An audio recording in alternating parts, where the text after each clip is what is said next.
Dek Ikdam. Sampean itu umurnya baru 30 tahun, Dek Ikdam. Belum saatnya untuk full terjun dalam dunia spiritual. Masih belum matang, ngaji lagi lah. Masih banyak peluang untuk menambah keilmuan intelektual dan spiritual yang lebih mendalam lagi.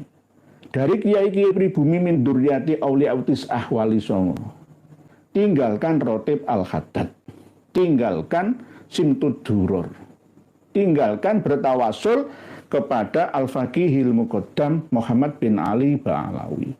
Karena ketika beliau Muhammad bin Ali Ba'alawi al-faqihil muqaddam ditanya oleh seorang badui yang menjual pelapah kurma, hal Muhammad bin Ali huwallah? Qala, beliau menjawab al-faqih muqaddam, na'am, anallah. Iya, saya adalah Allah. Assalamualaikum warahmatullahi wabarakatuh. Saudara sekalian, pada kesempatan ini saya akan menghadirkan sebuah video yang sangat luar biasa, yaitu dari Kiai Haji Nur Ihya. Bagaimana beliau menerangkan bahayanya ketika kita mengamalkan simtud duror dan rotib al-haddad, saudara sekalian. Nah, ini langsung dibuktikan dengan kejadian daripada Gus Ikdam. Oke, selengkapnya mari kita sama-sama simak video berikut.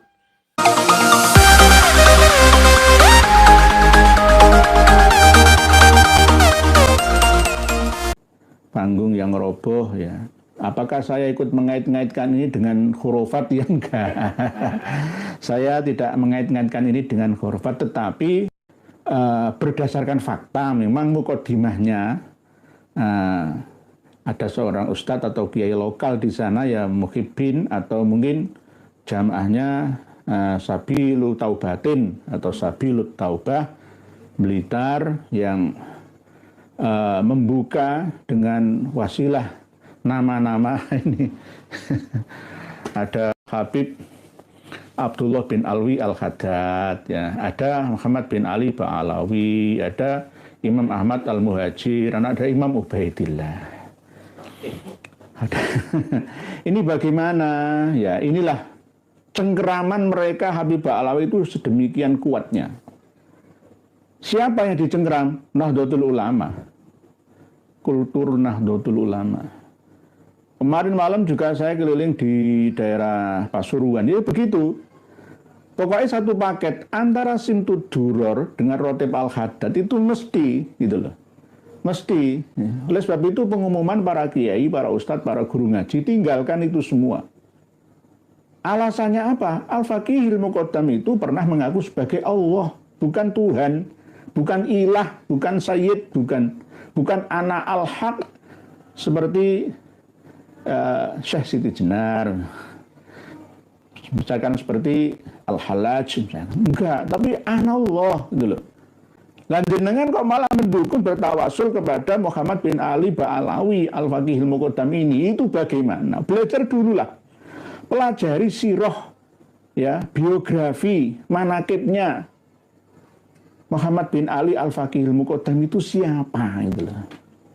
Gitu. Kalau tawasul misalkan ila hadratin Nabi Mustafa Muhammadin sallallahu alaihi wasallam, misalkan ditambah wa ila ruhi sultanul auliya il arifin sayyidina Syekh Abdul Qadir al-Jilani wa usulihi wa furuhi wa muridi wa ahli baitihi, misalkan wa ila hadratir ruhi asy-Syabil Hasan asy-Syadili wa ila hadratir ruhi asy-Syekh Bahuddin An-Naqsabandi, misalkan lahumul Fatihah. Orang masalah itu, orang masalah itu jelas sosoknya itu ada. Terbukukan, ya, arkeologinya, filologinya ada, terbukti. Lah Al-Faqihil Muqaddam ini ada makamnya, tapi ceritanya mengada-ada. Ahmad Al-Aba Al-Muhajir itu sebenarnya tidak ada, tapi diada-adakan sampai Imam Ubaidillah, Imam Alwi dan seterusnya sampai keturunannya. Lah inilah yang patut dipelajari, dimengerti, dipahami oleh para kiai-kiai kultur NU dimanapun Anda berada. Jangan ikut-ikutan saja, dikasih rotib haddad, dikasih simtud duror, yo wae. Ada apa? Ada sihir di dalamnya yang menguasai kalian semua nantinya bersama dengan santri dan jamaah panjenengan. Ditundukkan semua oleh mereka. Berhati-hatilah, ya. ketika mengamalkan rotib, wirid, ataupun hizib dari kalangan Ba'alawi yang ijazahnya dari para Habib Ba'alawi. Berhati-hati. Bukan karena atas dasar atau rasa benci dari kami, bukan, karena kami tahu dan sudah kami beritahu kepada panjenengan semua siapa sebenarnya mereka itu. Habib Abdullah bin Alwi Al-Haddad itu juga mengaku pernah mi'raj, sama seperti Al-Faqihil Muqaddam. Dan bahkan buku-buku atau kitab-kitab karyanya itu banyak yang palsu. Risalatul Mu'awwanah misalkan, Nashaihuddiniyah itu bukan karya beliau asli. Bahkan ada satu cerita Habib Abdullah bin Alwi Al-Haddad itu berada di kamar, beliau kan buta matanya, umur 4 tahun. Terus ada seorang santri yang lewat mendekati kamar pribadinya. Tiba-tiba santri tersebut itu melihat pena itu terbang sendiri. Pena itu terbang sendiri. Terus nulis sendiri. Nulis kitab. Nah, terus karya-karya kitab yang disandarkan kepada beliau Habib Abdullah bin Alwi Al-Haddad itu karya siapa? Apakah karyanya jin? Nah, ini kan kita patut curiga. Oleh sebab itu tinggalkan sesuatu yang meragukan. Dakma yuri buka ilama la yuribuk, atau dakma yari buka ilama la yaribuk. Tinggalkan apa yang meragukan, ya, menuju sesuatu yang benar-benar meyakinkan itu. Jangan ragu. Ragu itu waswas misalnya waswasil khannas. Nanti minal jinnati wan nas, menguasai kita, jin dan manusia. Itulah kenapa saya selalu menyampaikan tinggalkan rotib Al-Haddad, tinggalkan simtud duror, tinggalkan bertawasul kepada Al-Faqihil Muqaddam Muhammad bin Ali Ba'alawi. Karena ketika beliau Muhammad bin Ali Ba'alawi Al-Faqihil Muqaddam ditanya oleh seorang badui yang menjual pelapah kurma, hal Muhammad bin Ali huwallah, qala, beliau menjawab Al-Faqihil Muqaddam, na'am ana Allah, iya saya adalah Allah. Bukan iya saya adalah Tuhan, iya saya adalah pangeran, iya saya adalah Gusti. Enggak seperti itu jawabannya. Allah langsung. Na'am ana Allah. Wakhorro maghsyian atau wasakoto maghsyian alaihi, amruk pingsan. Nah ini kok jenengan malah justru menjadikannya sebagai tawasulan. Ya akhirnya apa hasilnya? Ya tembus. Malah sebaliknya, yakni ya ibarat menghubungi Telkomsel lari ke XL, ya, nggak sampai ke tujuannya. Walaupun innamal a'malu binniyat sekalipun tidak bisa. Wong ini bukan sosok yang historis, ya, tokoh yang diada-adakan, mengada-ada. Apalagi ditambah dengan keberadaan yang katanya karomah-karomahnya, yang diibaratkan seperti manusia super lah, ya, tiada bandingannya. Kullu nafsin dha'iqatul maut. Ketika dikasih ayat seperti itu, jawabannya adalah mali nafsun, aku gak duwe nyowo, aku ora duwe jiwa. Kullu man 'alaiha fan ma ana 'alaiha, saya tidak berada di bumi. Kullu nafsin dha'iqatul maut. Terus kullu syai'in halikun illa wajhah, ya, ana min nuri wajhihi. Ini kan hampir menyamai Allah, walaupun dalam kondisi pada waktu itu bukan kondisi normal, tapi kondisi majdzub tingkat tertinggi, kondisi rohaniyah tingkat tinggi, tapi tetap tidak dibenarkan hal-hal seperti ini. Lah, kok itu dijadikan sebagai tawasulan oleh para kiai yang ada di Blora.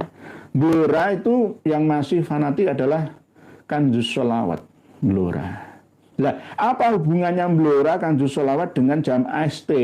Lah, ini kita gabungkan. Sebenarnya Jamaah Sabilul Taubahnya Gus Ikdam Blitar sana itu campuran. Banyak yang tangluan taklidan itu, nggak ngerti apa-apa, pokoknya apik melu ngaji itu saja. Jadi campuran antara muhibbin dan non muhibbin yang netral sebenarnya, tapi tergantung kiainya. Saling tarik-menarik kuat yang mana gitu loh. Karena Gus Ikdam sendiri itu menghamba kepada Pekalongan sana, itu jelas. Gus Ikdam itu berteman, berkawan dekat dengan Habib Bidin, menantunya LBY juga. Apa bedanya? Karena apa, Ma? Ridho bisyai, ridho bima yatawalladu minhu. Rela dengan sesuatu berarti rela juga dengan apa yang dilakukan oleh sesuatu itu, yang timbul dari sesuatu atau dari seseorang itu. Ya pernah, dan saya simak juga pengajian-pengajian yang ada di Sabilul Taubah Blitar sana. Ya tetap menggunakan Simtud Durori karena memang didukung, didekengi ya. Dekengane pusat itu ya pusat presidenan sana. Dekengan pusat nih, pokoknya gelem menghamba. Sama Habaib Ba'alawi, jayalah. Saya seandainya mau menghamba ya, saya cium kakinya Habib Lutfi bin Yahya, saya cium kakinya Habib Syekh bin, oh saya langsung terkenal. Langsung di-endorse ya, di-branding, langsung ngalang-ngalai Sabilul Taubah saya. Langsung. Tapi aneh, saya kadang-kadang itu aneh bin ajaib nyeleneh juga ya. Banyak tamu-tamu yang ada ribuan di sana itu. Sampai di Rewangi malam hari ini tadi juga begitu, malam Selasa, hujan-hujanan, banjir-banjir, tetap banyak yang datang dari akademisi juga, dari politisi juga, dari para artis-artis juga. Nah, ini kan bagaimana itu? Kadang-kadang saya itu juga heran ya. Aneh ya, di Indonesia ini memang aneh. Aneh. Ya memang setiap tempat yang di situ diadakan acara zikir, sholawatan, ada mauidhah hasanah, itu memang nuansanya surga memang. Majtama'a qaumun fi baitin min buyutillahi yatluna kitaballahi wa yatadarasunahu bainahum illa nazalat alaihimus sakinah wa ghasyiyatuhumur rahmah wa hafathumul malaikah wa dzakarahumullahu biman indah. Itulah yang namanya jannah, ketenangan, mutmainnah, sakinah, perasaan suasana di sekitar situ. Ya inilah yang membuat mereka tertarik itu. Tapi yang paling kuat itu adalah promosinya. Promosinya, brandingnya itu yang paling kuat. Nah, saya malam hari ini otomatis menasihati Dik Ikdam. Sampean itu umurnya baru 30 tahun, Dik Ikdam. Belum saatnya untuk full terjun dalam dunia spiritual. Masih belum matang, ngaji lagi lah. Masih banyak peluang untuk menambah keilmuan intelektual dan spiritual yang lebih mendalam lagi. Dari kiai-kiai pribumi min duryati auliya utis'ah Wali Songo. Wali Songo tidak hanya Wali Songo yang kita kenal, tapi min jumlati generasi ke generasi auliya utis'ati fi tanah Jawi Nuswantoro ini. Karena apa? Umur sampean itu belum saatnya untuk terjun full ke dalam dunia spiritual yang kelas tinggi lah ya. Apalagi kulino menasihati orang-orang sepuh, nanti akan kena karma, akan kena timbal balik jika tidak sesuai apa yang jenengan sampaikan, ucapkan. Ya bukan berarti ini atas dasar iri dengki, bukan, menasihati. Mumpung ada yang mau dan mampu menasihati sampean. Dik Ikdam bin Pak Yai Khalid. Ini penting untuk sampean renungkan ya. Karena jenengan terkenalnya dulu itu pertama kali gara-gara yang nyeleneh aneh. Ada artis joget-joget meleding-meleding di hadapan kiai-kiai tua sepuh akhirnya terkenal. Kan gitu gampang. Saya kepingin terkenal gampang kok. Saya beli mobil baru, saya bakar di tengah jalan, saya sambil telanjang gitu. Wah, langsung terkenal saya. Lah, Sabilul Taubah pertama kenal booming kan ya gara-gara itu. Mengundang artis nyanyi, joget-joget di hadapan kiai-kiai, bapak-bapak yang ngaji, ibu-ibu yang ngaji di situ. Yang akhirnya semakin di-endorse, di-branding, disponsori, akhirnya tambah terkenal. Oleh sebab itu saya nasihati, Anda, sampean, panjenengan, Dik Muhammad Ikdam atau Gus Ikdam, masih 30 tahun. Usia kematangan seseorang, baik dari segi intelektual, spiritual, ataupun finansial, itu diukur mulai 40 tahun. Ini sunnatullah, ya tidak semuanya. Sunnatullah. Kebiasaan alamiah, ilmiah, 40 tahun. Nabi dan Rasul itu diangkat pada usia itu. Kematangan spiritual, intelektual, ya, seseorang. Finansial juga umur segitu. Lah sampean masih belum, sampean lahir tahun 1994. Mohon maaf tidak mengecilkan, mohon maaf sekali lagi dimaafkan. Untuk bahan perenungan, ya, supaya tidak lepas kontrol sehingga mengedepankan kesombongan. Itu. Sampean manusia biasa, ya, nikmati hidupmu seperti manusia biasa selayaknya. Dan jika kamu menasihati orang lain, nasihatilah orang yang menuju jalan taubah untuk semakin berkarya dalam hidupnya, bermanfaat lil maslahatil ummah secara ammah. Jangan justru orang yang menghamba sudah percaya sugesti betul kepadamu terus dengan ide-ide. Kelihatan kamu sopan gitu, tapi di hatimu saya tahu, mohon maaf, saya tahu bahwa di antara segelintir itu ada hubul jah wariyasah, ada segelintir atau sedikit ya niat seperti itu. Dan jangan sampai ketika bertemu dengan sesama gawagis, ya, para gus-gus, kiai-kiai saja kamu terlihat santun, ya, tapi ketika berhadapan dengan orang-orang yang pada level rendah, ya, jenengan anggap rendah itu, angkatlah mereka setara, sejajar dengan Anda. Itu harusnya begitu. Harusnya. Jangan nanti kembali lagi ke zaman penjajah, ya, merendahkan rakyat, merendahkan ummah. Ini sangat berbahaya karena nanti suatu saat akan mencetak budak-budak baru di negeri ini. Gus, Kiai, Buya ini berbahaya ketika beliau-beliau ini masih jadi muhibin, masih jadi pecinta habaib Ba'alawi. Berbahaya. Bahayanya lebih dahsyat dan hebat daripada corona. Corona 3 tahun, 4 tahun selesai. Tapi kalau bahaya doktrin, ratusan tahun. Contohnya kami sudah leher otot kami ini sampai kadang-kadang tegang, ya. Masih banyak yang nyantol, belum sadar-sadar. Muhibinnya ini masih banyak yang terkontaminasi, terinfeksi, ya, racun doktrinnya Habib Ba'alawi. Ya ini, oleh sebab itu, Dik Muhammad Iqdam atau Gus Iqdam, saya nasihati Anda, walaupun Anda itu ya muridnya Gus Kausar Ploso. Ploso itu sudah dikuasai Ba'alawi. Lirboyo sudah dikuasai Ba'alawi. Tinggal mau melawan atau tidak orang-orang dalam sana. Kalau menurut Gus Toba, alhamdulillah, min duryati Gus Mi atau Mbah Hamim Jazuli bin Yai Usman Jazuli, nggak masalah. Tapi kalau berbeda lagi, ya mohon maaf sekali lagi, mohon maaf, dimaafkan saya, mohon maaf, saya sekali sudah mohon maaf. Sebelumnya di awalnya saya sudah mohon maaf. Ini hanya untuk mengingatkan saja. Karena nanti jika antara Gus dan Gus kumpul, apa bedanya dengan habaib Ba'alawi muda-muda itu? Perkumpulan orang-orang elit, ya. Jadi agama ini akan dikotak-kotak. Wah, ini kumpulan wong hebat-hebat, wong terkenal, gus-gus, gawagis, kuyaha. Akhirnya apa? Masyarakat ini terabaikan. Terus masyarakat atau umat atau jamaat atau murid atau santri ini nasibnya seperti apa? Ya rendah. Ketika Gus Kiainya dipegang oleh para HPI Ba'alawi, otomatis pengikut di bawahnya mengikuti pimpinannya. Oleh sebab itu yang ada di Blora ini sebenarnya sudah banyak yang sadar. Cuma sisa-sisa saja masih sulit membedakan mana yang muhibin, mana yang murni kultur NU.